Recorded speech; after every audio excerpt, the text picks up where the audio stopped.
Então tá, muito obrigada por essa oportunidade de estar aqui compartilhando um pouquinho do conhecimento que a gente, né, vai acumulando ao longo desses anos na área. Meu nome é Ana, eu sou enfermeira, atualmente trabalho na Secretaria de Saúde aqui de Florianópolis, né? No momento atuando em vigilância epidemiológica, mas a gente já tem aí alguns anos de assistência, né? Então hoje a gente vai conversar um pouquinho, de uma maneira bem informal, sobre a coleta do exame preventivo de câncer de colo do útero, ok? Eu fiz uma apresentação, que é um suporte, mas está bem aberto aí para alguns assuntos que talvez fujam ao que a gente vai ter na tela.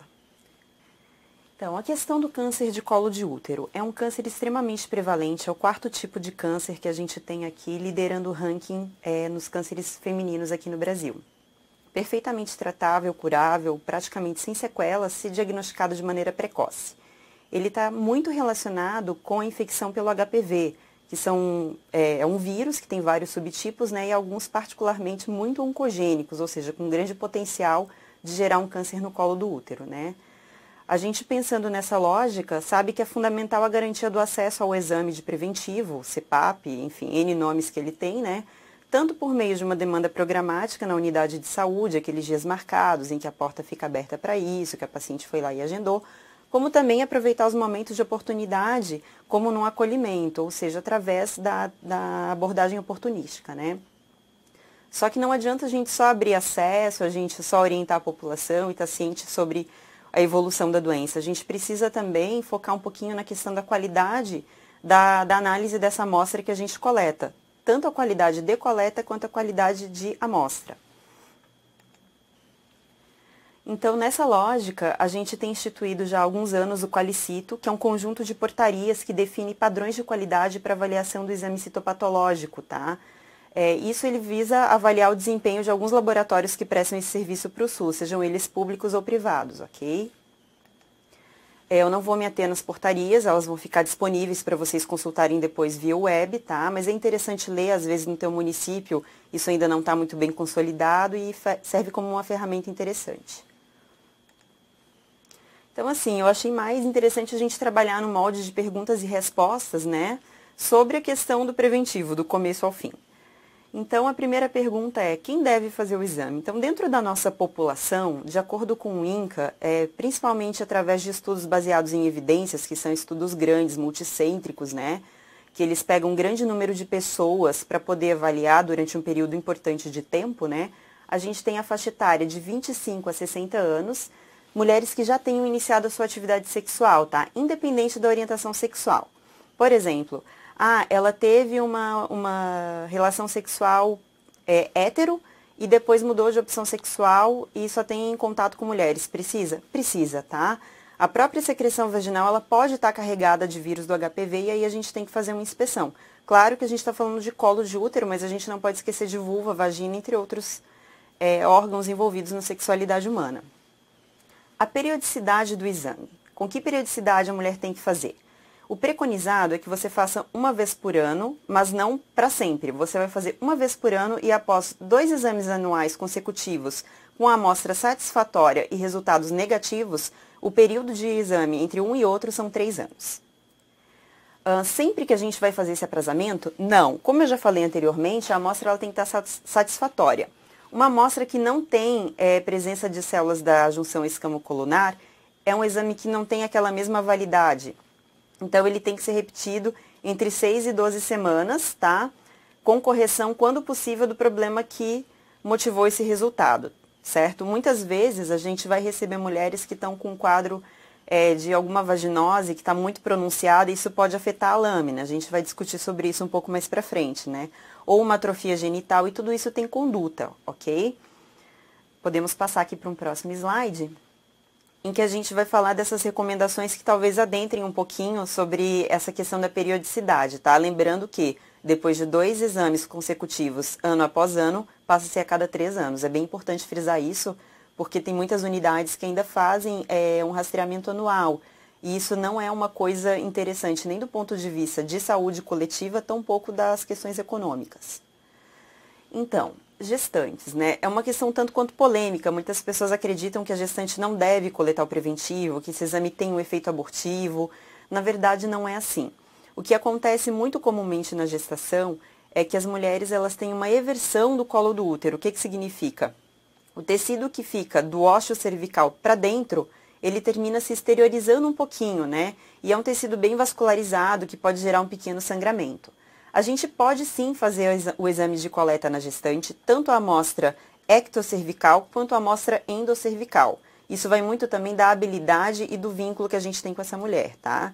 É importante que se essa mulher, durante a gestação, esteja no momento oportuno para a coleta, ou seja, dentro daquele intervalo preconizado de rastreamento, que a gente aproveite a oportunidade. Mulheres na pós-menopausa. A gente tem mulheres que estão ali ainda na faixa etária, apesar de já terem parado seus ciclos menstruais, né? Que podem estar apresentando um quadro de atrofia genital. Nesse caso, a gente pode proceder, antecipar a coleta, uma estrogenização à base de creme de estrogênio conjugado, tá? De baixa dosagem. Aí vocês têm que ver se no município de vocês tem essa medicação disponível, né? Via intravaginal, feita a aplicação com um aplicadorzinho que vai vir junto com a medicação por 21 dias. E essa nova citologia, ou então esse preparo, né, deve ser feito com um intervalo de 5 a 7 dias da pausa do uso da medicação. Pacientes que têm um histórico de câncer de mama ou outras contraindicações ao uso de estrogênios, elas têm que ser avaliadas individualmente, tá? Supondo que vocês têm uma mulher que teve ali um CA de mama, é interessante que vocês discutam com o médico da equipe sobre a estrogenização via intravaginal dessa mulher, tá? Ou seguindo os protocolos dos municípios que permitem a prescrição do enfermeiro. Mulheres esterectomizadas, aquelas mulheres que vão dizer que já tiraram tudo, que não precisam fazer mais o exame, né? De fato, quando você não tem mais aquele colo que eles chamam de colo estético, né? Você não precisa fazer, exceto no caso em que essa esterectomia foi ocasionada por conta de uma lesão cancerígena, tá? Nesse caso, a gente vai fazer coletando células do fundo do saco de Douglas. Mulheres imunossuprimidas. Nesse caso, existem recomendações um pouquinho diferenciadas, tá? O preventivo tem que ser realizado igual nas outras mulheres após o início da atividade sexual, mas o intervalo é semestral no primeiro ano. E se esse ano, né, que você iniciou a coleta, tiver tudo bem, os resultados forem normais, você vai manter um segmento anual enquanto se mantiver o fator de imunossupressão. Um exemplo são as mulheres que fazem transplantes e que precisam usar drogas imunossupressoras ou que têm alguma doença autoimune em que cursa ali o uso de corticoides em alta dosagem de maneira contínua.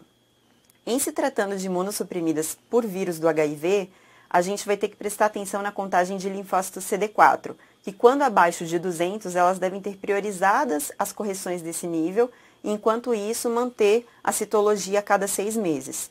Tendo passado de 200, elas estando estável nesse ponto de vista, a gente pode daí colocar igual para as demais imunossuprimidas.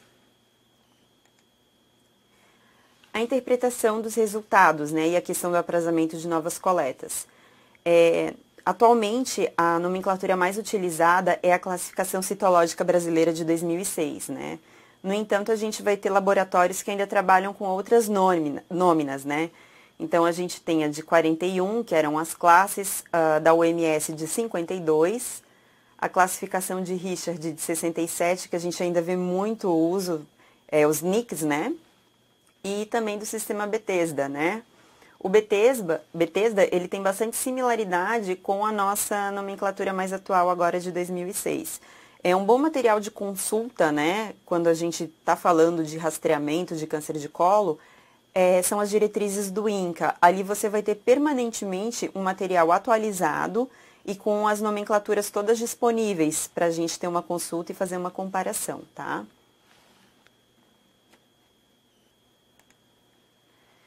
Ainda sobre a interpretação dos resultados, né? Muitas vezes a gente faz uma coleta já desconfiando que pode vir um resultado alterado, a gente pode ter uma surpresa positiva, uma surpresa negativa, né? E diante disso a gente precisa saber os encaminhamentos que precisam ser tomados, né, em equipe para que essa mulher não perca tempo e também não se apavore, para que a gente não faça um sobrediagnóstico, né, em cima desses achados no exame, ok? Então aqui a gente tem um quadro do resumo de recomendações para conduta inicial frente aos exames alterados, né?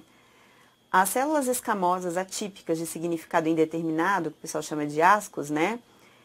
De acordo com a faixa etária, sempre respeitando o rastreamento que tem que ser feito ali a partir dos 25 anos, né? eles vão direcionar exatamente uma conduta a ser tomada. Eu não vou ficar lendo o que acontece com cada um, porque esse material vai estar disponível para vocês, tá?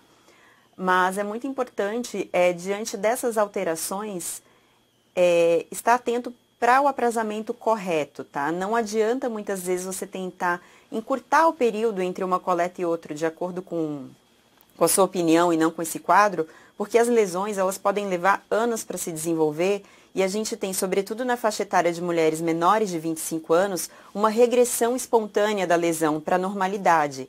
Então, quando a gente começa a intervir demais, a gente geralmente causa o que a prevenção quaternária hoje em dia prega como overdiagnosis, que é o que eu já falei sobre sobrediagnóstico, que leva ao sobretratamento e às vezes procedimentos invasivos, até com sequelas, de forma desnecessária, ou seja, coisas que se a gente não tivesse intervindo, elas poderiam regredir para essa normalidade, gerando menos prejuízo para a mulher, né, para o emocional, para o físico e também para o sistema de saúde. Quando o resultado está normal, né, somente com células escamosas, que é uma ocorrência extremamente comum, a gente recomenda a repetição com intervalo de 1 ano. Mas supondo que eu fiz esse ano o meu preventivo, só deu escamoso, ano que vem eu fiz de novo, só deu escamoso, mas dentro da normalidade, essa mulher, no caso eu, posso ter o meu próximo exame coletado daqui a 3 anos, como no caso inicial, ok? Então, assim, vamos falar agora propriamente da coleta, né? Que é um procedimento extremamente simples, mas que envolve uma técnica adequada, um ambiente adequado, né? Para que a gente tenha sucesso na obtenção de uma lâmina de qualidade para análise. Então, os materiais que a gente precisa ter disponíveis no serviço de saúde. Espéculo, diferentes tamanhos, e tanto faz se ele vai ser um espéculo descartável de plástico ou um espéculo metálico. Lâmina com a extremidade fosca, para que a gente possa fazer a identificação dessa lâmina de acordo com o padrão estabelecido pelo teu município, pelo laboratório pactuado. A espátula de Aire, que parece aquele palitinho ali que vem no picolé, mas que na verdade ela tem um desnível entre as extremidades ali na ponta. A escova endocervical. Par de luvas de procedimentos, não tem necessidade de se usar luva estéreo, a cavidade vaginal ela é extremamente contaminada, tá? Nesse caso a luva ela é um material de proteção individual. Pinça de Cherron.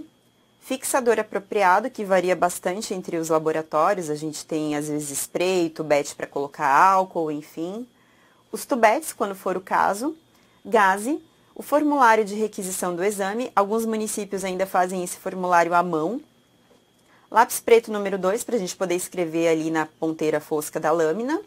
Recipiente para condicionamento dos tubetes, sendo preferível caixa de madeira ou plástico, tá? Tem lugares em que as lâminas elas são dispostas no estojinho, e é bem importante que esse estojinho esteja sempre fechado, protegido de sol e umidade para não prejudicar o esfregaço. E um lençol para a gente cobrir a paciente. Nas figuras que vocês estão vendo no canto aqui da direita da tela, né, a gente tem um conjuntinho dos materiais que normalmente são utilizados. Sobre o consultório, né? Muitas vezes a gente se depara com algumas unidades de saúde em que o profissional ele não tem aquele ambiente mais adequado. Isso não deve servir como um empecilho para a coleta do material, tá? Mas assim, a gente trabalha com o ideal e com o possível, né? E no caso, agora eu vou apresentar o ideal para vocês. Seria então, a gente ter uma mesa ginecológica. No entanto, essa mesa, ela pode ser substituída por uma maca normal, não tem problema. Inclusive, há mulheres que se sentem um pouco mais livres quando estão dispensadas das perneiras. Daí a gente orienta de deixar os calcanhares próximos ali à extremidade da maca, né? E jogar os joelhos para fora para que a gente tenha uma boa abertura ali do canal vaginal, né? Uma escadinha para auxiliar as pacientes a subirem e descer, né? A mesa auxiliar, onde a gente vai dispor os nossos materiais. Um foco de luz com cabo flexível, eu até não botei aqui na apresentação, mas existem adaptações, alguns profissionais não gostam do foco, existe uma lâmpada de cabeça, parece aquelas lanterninhas de quando a gente vai fazer algum passeio em gruta, que também tem uma iluminação legal, né? Na falta a gente pode utilizar. Um biombo, um local reservado para que a mulher possa se despir, utilizar a camisola para fazer o exame. Um cesto de lixo devidamente ensacado com o saquinho branco, né, para o material infectante. E um balde com solução desencrostante em caso do material não descartável, que seriam os espéculos, né? E também as pinças que a gente pode usar para limpar. As instruções iniciais sobre a coleta, né? É muito importante que no momento da coleta a gente não tenha foco só no colo do útero da mulher. É um momento oportunístico para a gente desconfiar de situações de violência e avaliar outras situações bem importantes que podem sugerir a intervenção de outro profissional da equipe ou algumas condutas imediatas, né? Então, a gente sugere, no caso dos enfermeiros, eu acho que a maioria das pessoas que estão me assistindo, que fazem as coletas, né? As perguntas sobre queixas, duração dessas queixas desde quando iniciaram, o histórico gineco-obstétrico, isso também vai ajudar a gente até escolher o material na hora de coletar o tamanho de espéculo, enfim. O uso de métodos contraceptivos ou uso de reposição hormonal, isso pode interferir depois na amostra, tá? A gente sabe que mulheres que têm uso de contracepção hormonal muitas vezes vão apresentar ectopia e aquelas que estão menopausadas em uso de TRH talvez tenham aí um epitélio atrófico, né? E aí a gente tem que rever como é que a gente vai manejar essa questão hormonal em equipe. As próprias situações de violência, não raro a gente pode pegar a laceraçãozinha de períneo, algumas DSTs, né? Data da última menstruação, o status vacinal, não só sobre a questão do HPV, tá? Mas é uma abordagem oportunística para as demais vacinas. A gente está aí vivendo uma era de epidemia de sífilis, que ainda não tem vacina, mas a gente tem aí, por exemplo, a hepatite B, que também é de transmissão sexual e a gente pode aproveitar esse momento, né? Algumas comorbidades, dúvidas sobre o procedimento para que elas fiquem bem tranquilas, bem à vontade. E o histórico de patologia cervical também é bem importante, tá? Mulheres que se expuseram à radiação, elas tendem a apresentar um resultado compatível com essa exposição. Muitas dessas informações elas vão ser úteis no plano de cuidados após a coleta.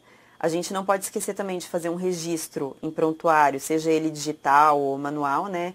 De toda a nossa consulta, amnésia, exame físico, os achados e intercorrências na coleta, né? E pactuar a entrega dos resultados com as prescrições devidas em relação a eles. O ideal mesmo seria que esse registro sempre fosse sistematizado, constando desse histórico e com base nos diagnósticos e resultados esperados. A gente também precisa certificar que não houve uso de creme, ducha ou realização de exames 48 horas antes da coleta. Esses resíduos que esses procedimentos podem deixar ali no canal vaginal, eles podem fazer com que a lâmina perca qualidade. Então, nesse caso, a gente remarcaria o exame. Nunca deixem de coletar a amostra se a paciente não tiver em abstinência sexual ali nas últimas 24 horas. A presença do sêmen não vai prejudicar a leitura da lâmina. A gente sugere que, às vezes, quando tem muita secreção, alguma coisa assim que está impedindo uma visualização plena do colo, que se utilize a pinça para limpar aquele excesso, tá? Mas não tem problema. Antigamente se falava ficar 7 dias sem relação para poder fazer o exame. Não é necessário.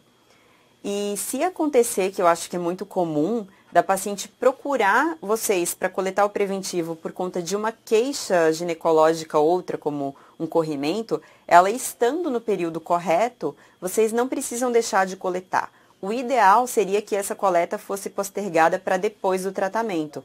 Mas como a gente não tem uma garantia de que essa mulher pode voltar para fazer esse exame, a gente pode ofertar o exame e fazer, aguardar o resultado, né? E aí, se realmente for muito prejudicial essa vaginose, a gente trata de recoletar em outro momento, mas não perder a oportunidade, né? E, obviamente, tratar o problema que está gerando essa busca pelo serviço de saúde. Então, as instruções iniciais para a gente ter uma coleta bem exitosa. A gente solicita a paciente que esvazie a bexiga para que ela tenha um conforto maior na introdução do espéculo e manipulação do colo. Fornecer um avental, uma camisolinha, num local reservado para que ela possa se trocar.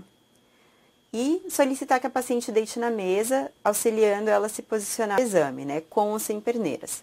Cobrir a paciente com lençol, porque isso pode facilitar ali a questão do pudor, da vergonha, para que ela se sinta mais confortável. Calçar as luvas, né, tendo em vista que você já deixou o seu material preparado para fazer essa coleta, né. Você vai acomodar a lâmina já identificada na mesa de apoio para receber o material colhido, para a gente não ficar andando de um lado para o outro com espátula, com escovinha, né. Deixando também todo o material de fixação próximo a essa lâmina. Inicialmente, você vai verificar a existência de lesões suspeitas na vulva e vagina, né? Caso você observe que tem alguma verruga, alguma ferida, algum indício de DST, né? É interessante que você depois anote isso na sua evolução e tome as providências necessárias. E aí, com base nesse exame físico inicial, você vai também eleger o tamanho de espéculo mais adequado. A gente vai fazer a introdução do espéculo. A gente não pode lubrificar o espéculo, tá? Apesar de ser extremamente desconfortável, gelado, entre outras coisas, né? Porque qualquer lubrificante, mesmo aquele à base de água, ele pode fazer um prejuízo ali na hora de analisar a lâmina. O que a gente às vezes faz é pingar uma gotinha de soro fisiológico quando a gente nota que a vagina está muito ressecada no espéculo. Mas, enfim, o ideal é que não seja feita nenhuma lubrificação. No caso das pessoas idosas, a gente vê essa ocorrência da dificuldade um pouquinho mais acentuada. E aí a gente retoma aquela questão da estrogenização que eu conversei com vocês, né? O espéculo vai ser introduzido na posição vertical, discretamente inclinado. Iniciada essa introdução, a gente faz uma rotação de 90 graus, deixando o espéculo numa posição transversa para que a fenda da abertura fique na posição horizontal. Depois de introduzido totalmente na vagina, a gente vai abrir ele devagarzinho, né? E com bastante delicadeza. Muitas vezes acontece da mulher já ser uma multípara ou, enfim, mais gordinha, alguns casos que tem cistocele, retocele, e aí a gente pode lançar a mão de uma manobrinha que é através do pedido para a paciente tossir. Ela vai tossir e esse colo vai terminar caminhando em direção ao espéculo para que a gente consiga visualizar. Em alguns casos, a gente precisa até usar 2 espéculos. A gente abre o primeiro, introduz o outro para afastar um pouco mais as paredes vaginais quando a gente tem o caso assim de paciente com um peso maior ou até mesmo alguma dificuldade aumentada ali, tá? Sempre lembrando de fazer isso de maneira bem atraumática, tentando conversar com a paciente para que ela relaxe e a musculatura também não fique contraída. Visualizando o colo, se você se deparar com muito muco, com muita secreção, você vai retirar esse excesso utilizando a pinça com uma torundinha de gases, sem esfregar, que é para a gente não perder aquelas primeiras células ali do epitélio. Então, sobre a coleta, é uma coleta dupla. A gente tem que fazer a ectocervice com a espátula e a endocervice com a escovinha, né? As amostras são colhidas separadamente, sendo a primeira a coleta ectocervical, feita com a espátula. A gente vai encaixar essa pontinha que ela é diferente da parte que vai ficar voltada para o examinador, né? Com a parte mais longa no orifício do colo e a gente vai fazer uma giradinha de 360 graus em torno de todo o orifício, tá? Fazendo alguma pressão, não precisa empurrar, para que a gente não agrida o colo e evite sangramentos, né? Se você achar que essa espátula saiu muito sequinha, que a coleta não foi adequada, você pode com a mesma espátula fazer essa rotação novamente. Em seguida, você já vai espalhar esse material na sua lâmina e vai proceder à coleta endocervical, que você vai utilizar a escovinha, né? Você vai introduzir a escovinha, conforme pode ser visto ali nas figuras, né, à direita do monitor, e vai fazer também um giro de 360 graus, tá? Metade da lâmina tem que estar ocupada com material ectocervical e metade da lâmina com material endocervical. Como que ele vai ser feito? Se a gente vai colocar um em cima, o outro embaixo, um na direita, o outro na esquerda, isso também é uma orientação que costuma variar de laboratório para laboratório. Aqui eu coloquei na apresentação a maneira como a gente costuma realizar por aqui. As amostras não se brigam, tá, gente? Então não tem problema se tiver uma mistura naquele ponto de transição entre uma amostra da ecto e uma amostra da endo, tá? Quem vai conseguir definir o que é o que, na verdade, é o médico que vai fazer a leitura. A fixação, né? Você coletou, você colocou todo o seu material na lâmina, agora é o momento de fixar. Imediatamente após a coleta, tá? Sem nenhuma espera. Dessa maneira, você vai preservar as células do material colhido.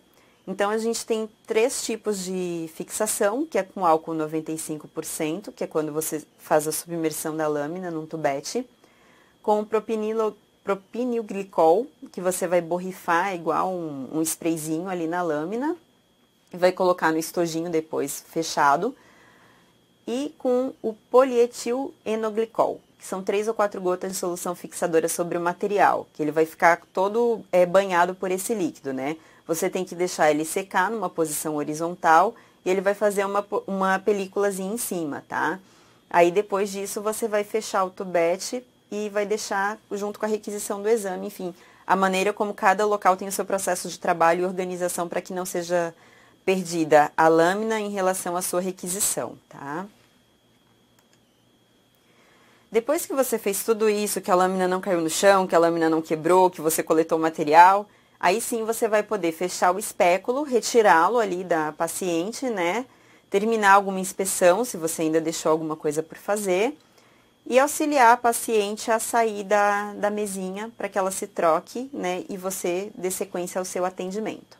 É importante salientar que em alguns casos pode haver algum sangramento após a coleta e que isso é extremamente normal. Não é motivo para preocupação. É importante também que a gente lembre de marcar com essa paciente para que ela venha fazer a retirada do exame. É muito importante fazer, é muito importante ter qualidade na análise da amostra, mas não adianta a gente que é profissional saber. O paciente precisa saber desse resultado dele e, enfim, é a partir dele que a gente vai planejar o próximo, né? Eu sei que é muito comum quando a gente está fazendo os exames, principalmente pela questão da oferta de acesso, né, que muitas pessoas vão para acolhimento, a gente encontrar alguns achados comuns, assim, no exame especular no colo, né? Então, a gente vê bastante tricomoníase, como vocês podem ver, né, eu vou falar ali da esquerda para a direita, né, que é aquele corrimento bolhoso, que às vezes deixa o colo do útero parecendo ali uma pele de onça, né, nem precisa fazer o Schiller para ver. Fica igual uma framboesa, né? A gente pode ter também ali um colo com aspecto inflamatório, ele está mais avermelhado. A gente pode ter aí alguma DST, daquelas que eu brinco que são um pouco invisíveis, como uma clamídia, uma micoplasma, né? E a gente também pode ter o colo recoberto por um corrimento grumoso esbranquiçado, que é relacionado com fungos, normalmente uma cândida, né? Quando a gente se deparar com esse tipo de achado, né, é importante tratar. Bem importante. A ectopia, que nada mais é do que a inversão, né, desse tecido que estaria para dentro do orifício, que pode ficar externo na gravidez, no uso anticoncepcional, e algumas mulheres vão apresentar realmente de uma maneira um tanto quanto recorrente, não representa maiores preocupações, tá? Não tem necessidade de fazer cauterização, antigamente era bem comum o pessoal queimar a ferida, né, como se dizia, mas não, ele não tem uma evolução maligna. O que pode acontecer e que aí merece uma atenção especial é se uma paciente portadora de ectopia apresentar dor na relação sexual, sangramento na relação sexual ou uma mucorreia abundante. Aí é o caso da gente referenciar para um profissional médico para poder definir uma conduta para melhor atenção a essa queixa, né? Mas pelo achado em si não é necessário, só se ele vier acompanhado de alguma queixa.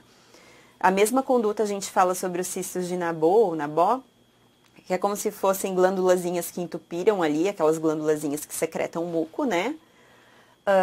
A gente muitas vezes encontra o ósseo em fenda dos partos vaginais, o ósseo redondinho nos partos que não foram vaginais, o colo atrófico, que é o colo que parece que ele não tem um orifício, né? Nesse caso, às vezes, a gente tem que pensar na estrogenização, né?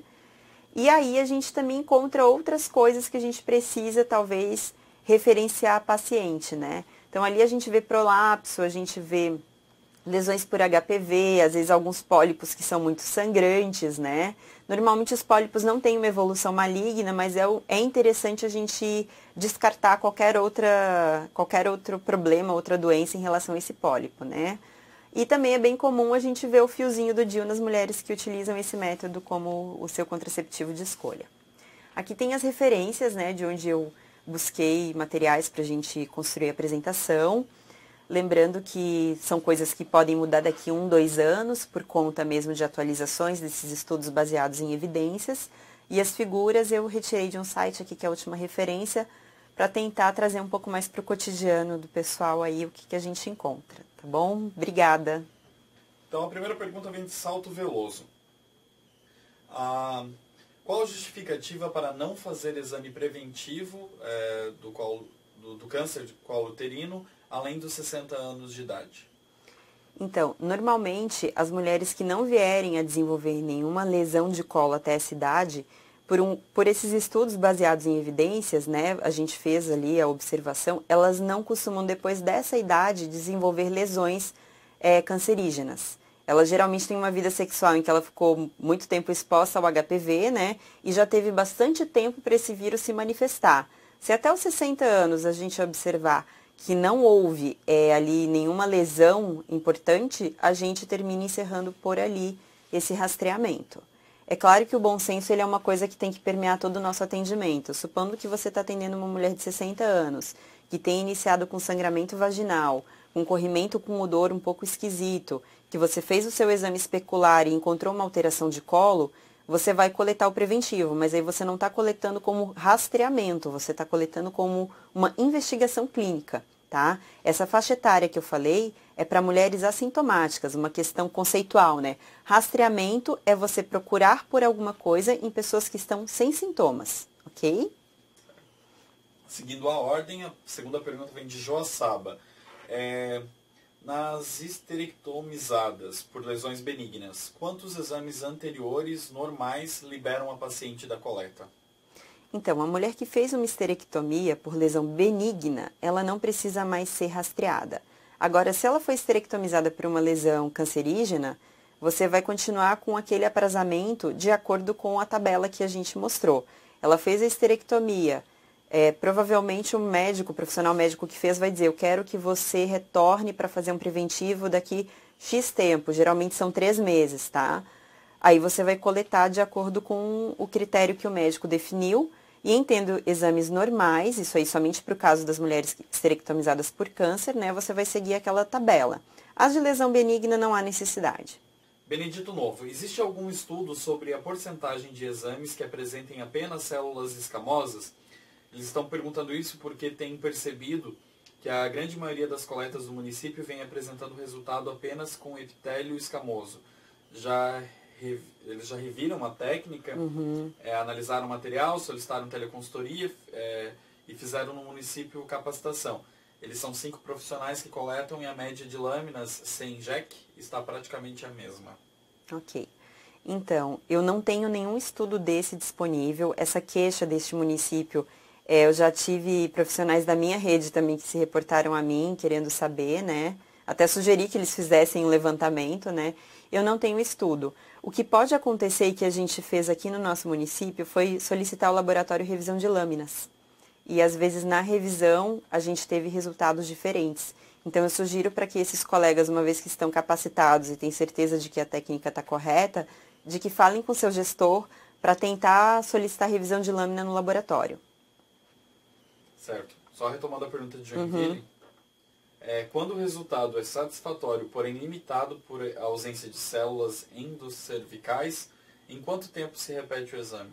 Então, assim, se for sobre o resultado esfregaço normal, satisfatório, mas só com células escamosas, né, você vai repetir esse exame em 1 ano. Supondo que você repetiu esse exame em 1 ano, veio de novo só escamoso, você pode deixar daí para 3 anos, não tem problema. Acho que assim, uma coisa importante que eu tenho que deixar claro, né, é que tem uma coisa que é mais importante do que tudo que eu estou falando aqui, tudo que vem em manual e livros, tá? Que é a clínica. O profissional que faz a coleta, ele tem que ter algum domínio de clínica. Porque você pode fazer uma coleta de uma amostra que venha normal, mas ao seu olhar, o que você viu, estava completamente alterado. E nesse caso, você pode inclusive ter dado um azar, entre aspas, de pegar uma parte normal do tecido que vai vir com resultado bonitinho, né? E a pessoa está com problema. Então, é sempre importante valorizar a clínica também, tá? O pessoal de Benedito Novo perguntou se essa tabela da interpretação dos resultados é do Ministério da Saúde. Sim, ela é do INCA. A Macieira pergunta qual é a conduta quando o exame preventivo tem como resultado metaplásico. Então, gente, a metaplasia, ela é um dos 3 tipos possíveis de você encontrar, né, dentre os tecidos que vão vir na amostra. Normalmente você segue o rastreamento normal, tá? Mesmo tendo esse resultado metaplásico. Muita gente fica um pouco preocupada por conta da questão da alguns profissionais dizem, a metaplasia é o primeiro degrau para um câncer. Como eu já falei anteriormente, né? A gente pode ter uma regressão espontânea. Então, em princípio, o que a gente faz? A gente segue a rotina de rastreamento. Benedito Novo pergunta só para confirmar se esses resultados com apenas escamoso precisam refazer em 1 ano.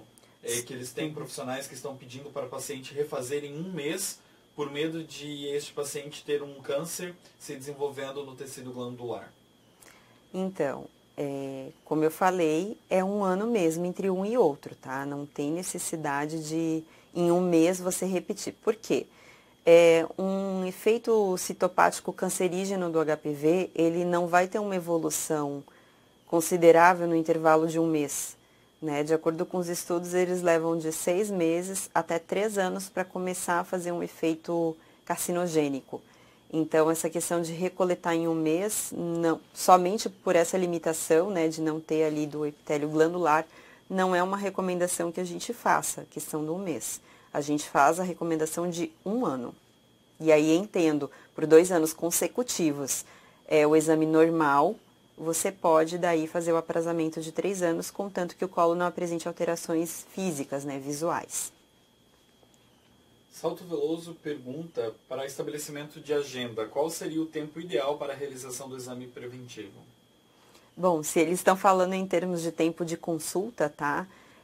Se você quer fazer um atendimento mais integral possível, eu estimo que 20 minutos sejam suficiente, tá? Entre receber a paciente, levantar os dados, né, fazer com que ela se troque, coletar o exame e depois dar as orientações finais. Isso varia muito também de como é o paciente, né? Eu coloquei 20 minutos de uma maneira completamente genérica. Você tem pacientes que você já tem vínculo, que talvez você vá usar um tempo menor, porque a coleta em si é muito rápida. E existem alguns pacientes que têm uma necessidade de educação para autocuidado aumentada, e nesses, às vezes, vale a pena estender essa consulta mais um pouco. Jaguaruna pergunta quantos dias após a coleta a lâmina pode ficar na unidade de saúde até ser encaminhada ao laboratório? Isso depende muito da fixação, tá? A gente tem uma rotina de recolhimento semanal em Florianópolis, tá? É o pactado com o nosso laboratório. Eu não sei te dizer se tem um tempo máximo, eu posso pesquisar sobre isso e deixar o meu contato e depois fornecer para vocês. Normalmente, quando é pactuado com o laboratório, ele já vai estabelecer essa rotina de acordo com o material que ele utiliza. Sugiro que você pergunte ao seu gestor, mas eu também vou pesquisar um pouquinho sobre isso para colocar os prazos mínimos e máximos possíveis. Há alguma possibilidade de deslocar o DIU no exame? Muito difícil, tá? Normalmente, quando você tem algum acidente com o DIU, é porque ele já estava mal posicionado, né? Quando você introduz a escovinha e faz a rotação, você tem que ter o cuidado de não deixar a escova se enrolar no fio, de forma que quando você for retirar a escova, você puxa o fio do DIU e ele saia do lugar, né? Mas uma coleta bem feita, com uma técnica adequada, não vai gerar esse tipo de intercorrência. Joinville pergunta se mulheres abaixo de 25 anos deve se realizar, né, a coleta se elas estiverem com queixas. Então, em termos de investigação clínica, né, você pode fazer um exame especular e em achando alguma alteração de colo, você pode sim fazer essa coleta, tá? Quando a gente falou daquela faixa etária, eu vou bater de novo nessa tecla, a gente fala para rastreamento, né? O rastreamento a pessoa não tem queixa, ela está assintomática. Mas às vezes, assim, uma menina de 16, 17 anos, né? Iniciou vida sexual, comparece com queixas, assim, ginecológicas, um pouco inespecíficas, é a partir do exame especular que você vai ter a sua tomada de decisão, né? E nesse caso em específico, você vai tentar ver se tem algum fator tratável antes de pensar em uma neoplasia de colo, porque nessa faixa etária é mais comum que a mulher ela tenha uma regressão, tá? Até porque tão logo a pessoa inicia a vida sexual e teve contato com HPV, ainda vai levar um tempo para que esse vírus, se for fazer algum mal, faça essas alterações.